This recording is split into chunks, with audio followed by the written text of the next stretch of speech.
बिस्मिल्लाहिर्रहमानिर्रहीम। अस्सलाम वालेकुम सामीन। कुरान अजीज की रोशनी में यूनुस अलैहिस्सलाम का वाक़या अगरचा मुख्तसर और एहज़ार वाक़या के लिहाज से साफ और वाज़ेह है, मगर बाज़ तफसीरी मुबाहस ने इसकी जज़ियात को मार्का आरा बना दिया है। इसलिए मुनासिब मालूम होता है कि अव्वल आयात कुरान की रोशनी में वाक़या को मुफस्सिल बयान कर दिया जाए और इसके बाद तफसीरी मुबाहस पर कलाम किया जाए ताकि वाक़यात की हकीकत समझने में मदद मिले। हज़रत यूनुस अलैहिस्सलाम की उम्र मुबारक 28 साल की थी कि अल्लाह ताला ने इनको मनसब नबुव्वत पर सरफराज फरमाया। अहले नैनवा की रशद व हिदायत के लिए मामूर किया। यूनुस अलैहिस्सलाम एक अरसे तक इनको तबलीग फरमाते और तौहीद की दावत देते रहे, मगर इन्होंने ऐलान हक पर कान न धरे और तमरूद सरकशी के साथ शर्क व कुफ्र पर इसरार किए रहे और गुज़िश्ता नाफरमान कौमों की तरह खुदा के सच्चे पैगंबर की दावत हक का ठहठा करते और मजाक उड़ाते रहे। तब मुसलसल प्रेम, दुश्मनी और मुखालफत से मुतासिर होकर यूनुस अलैहिस्सलाम कौम से खफा हो गए और इनको अज़ाब इलाही की बद्दुआ करके इनके दरमियान से गज़बनाक रवाना हो गए। फरात के किनारे पहुंचे तो एक कश्ती को मुसाफिरों से भरा हुआ तैयार पाया। हजरत यूनुस अलैहिस्सलाम कश्ती में सवार हुए और कश्ती ने लंगर उठा दिया। राह में तूफानी हवाओं ने कश्ती को आ घेरा। जब कश्ती डगमगाने लगी और अहले कश्ती को गर्क होने का यकीन होने लगा तो अपने अकीदे के मुताबिक कहने लगे, ऐसा मालूम होता है कि कश्ती में कोई गुलाम अपने आका से भागा हुआ है। जब तक इसको कश्ती से जुदा न किया जाएगा निजात मुश्किल है। यूनुस अलैहिस्सलाम ने सुना तो इनको तनबा हुआ कि अल्लाह ताला को मेरा नैनवा से वही का इंतजार किए बगैर इस तरह चले आना पसंद नहीं आया और ये मेरी आजमाइश के आसार हैं। ये सोचकर इन्होंने अहले कश्ती से फरमाया, वो गुलाम मैं हूँ जो अपने आका से भागा हुआ हूँ, मुझको कश्ती से बाहर फेंक दो।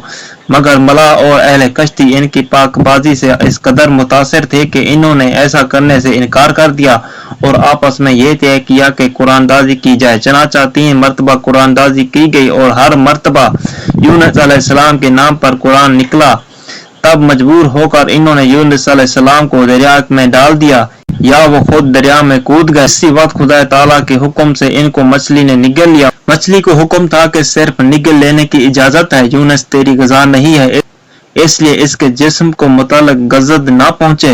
यूनुस अलैहिस्सलाम ने जब मछली के पेट में खुद को जिंदा पाया तो दरगाह इलाही में अपनी इस नदामत का इज़हार किया कि क्यों वो वही इलाही का इंतजार किए और अल्लाह ताला से इजाजत लिए बगैर उम्मत दावत से नाराज होकर नैनवा से निकल आए और अफो तफसीर के लिए इस तरह अदवा गो हुए, इलाही तेरे सिवा कोई महबूद नहीं, तू ही यकता है, मैं तेरी पाकी बयान करता हूँ, बिलाशबा मैं अपने नफ्स पर खुद ही जुल्म करने वाला हूँ। अल्लाह ताला ने यूनुस अलैहिस्सलाम की दर्द भरी आवाज को सुना और कबूल फरमाया। मछली को हुक्म हुआ कि यूनुस को जो तेरे पास हमारी अमानत है उगल दे। चनाचा मछली ने साहिल पर यूनुस अलैहिस्सलाम को उगल दिया। हजरत अब्दुल्ला बिन मसूद रज़ियल्लाहु ताला अन्हु फरमाते हैं कि मछली के पेट में रहने की वजह से इनका जिस्म ऐसा हो गया था जैसे किसी परिंदे का पैदा शुदा बच्चा जिसका जिस्म बेहद नरम होता है और जिस्म पर बाल तक नहीं होते। गर्ज यूनुस अलैहिस्सलाम बहुत ही नहीफ और नातवा हालत में खुश्की पर डाल दिए गए। इसके बाद अल्लाह ताला ने इनके लिए एक बेलदार दरख्त उगा दिया जिसके साये में वो एक झोंपड़ी बनाकर रहने लगे।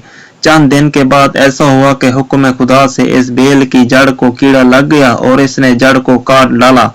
जब बेल सूखने लगी तो यूनुस अलैहिस्सलाम को बहुत गम हुआ। तब अल्लाह ताला ने वही के जरिए इनको मुखातिब किया और फरमाया, यूनुस तुमको इस बेल के सूखने का बहुत रंज हुआ जो एक हकीर सी चीज है, मगर तुमने ये न सोचा कि नैनवा की 1 लाख से ज्यादा आबादी जिसमें इंसान बस रहे हैं और इनके अलावा जानदार भी आबाद हैं, इसको बर्बाद और हलाक कर देने में हमको कोई नागवारी नहीं होगी। और क्या हम इनके लिए इससे ज्यादा शफीक और मेहरबान नहीं हैं जितना कि तुझको इस बेल के साथ इनस है जो तुम वही का इंतजार किए बगैर कौम को बद्दुआ करके इनके दरमियान से निकल आए। एक नबी की शान के ये नामुनासिब है कि वो कौम के हक में अजाब की बद्दुआ करे और नफरत के साथ इनसे जुदा होने में ऐसी जल्दबाजी अख्तियार करे कि वही का भी इंतजार बाकी न रहे। हुआ ये कि इधर यूनुस अलैहिस्सलाम बद्दुआ करके अहले नैनवा से जुदा हुए और इधर इन्होंने बद्दुआ की के कुछ असर महसूस किए। नीज यूनुस अलैहिस्सलाम की बस्ती छोड़ देने पर इनको यकीन हो गया कि वो ज़रूर खुदा के सच्चे पैगंबर थे और अब हलाकत यकीनी है। तब ही तो यूनुस अलैहिस्सलाम हमसे जुदा हो गए।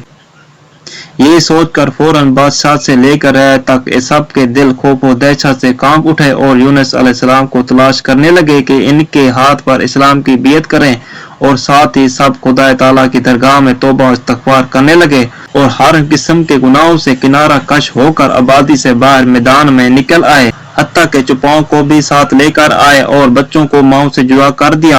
परवरदिगार, यूनुस तेरा जो पैगाम हमारे पास लेकर आए थे, हम इसकी तस्दीक करते और इस पर ईमान लाते हैं। आखिरकार अल्लाह ताला ने इनकी तौबा कबूल फरमाई और इनको दौलत ईमान से नवाजा और इनके अजाब से महफूज कर दिया। बहरहाल हजरत यूनुस अलैहिस्सलाम को अब दोबारा हुक्म हुआ कि वो नैनवा जाएं और कौम में रहकर इनकी रहनुमाई फरमाएं, ताकि खुदा की इस कदर कसीर व मखलूक इनके फैज़ से मरहूम न रहे। चनाचा यूनुस अलैहिस्सलाम ने इस हुक्म का इम्तिसाल किया और नैनवा में वापस तशरीफ ले आए।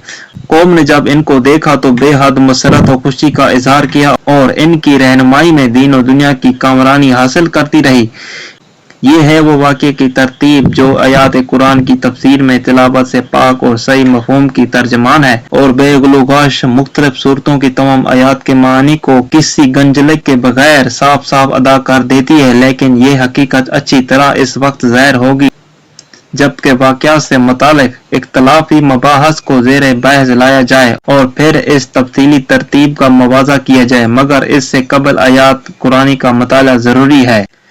मोरखीन इस्लाम और अहले किताब इस पर मुत्तफक हैं कि यूनुस अलैहिस्सलाम के नस्ब से मुताल्लिक इससे ज्यादा और कोई बात साबित नहीं की कि इनके वालिद का नाम मतिया है, और बाज़ लोगों ने कहा कि मतिया हजरत यूनुस अलैहिस्सलाम की वालिदा का नाम है, मगर ये फहाश गलती है, इसलिए कि बुखारी की एक रिवायत में हजरत अब्दुल्ला बिन रज़ियल्लाहु तआला अन्हु से बसरत मज़कूर है कि मती वालिद का नाम है, और अहले किताब यूनुस अलैहिस्सलाम का नाम यूना और इनके वालिद का नाम उम्ती बताते हैं। हमारे ख्याल में यूनुस बिन मती और यूनाद बिन उम्ती में कोई नुमाया इख्तलाफ नहीं है, बल्कि ये अरबी और इब्रानी ज़बानों की लफ्ज़ी ताबीर का फ़र्क है। सामने उम्मीद करता हूँ वीडियो आपको बहुत अच्छी लगी होगी। मज़ीद वीडियोस देखने के लिए हमारे चैनल को सब्सक्राइब करें। अल्लाह हाफ़िज़।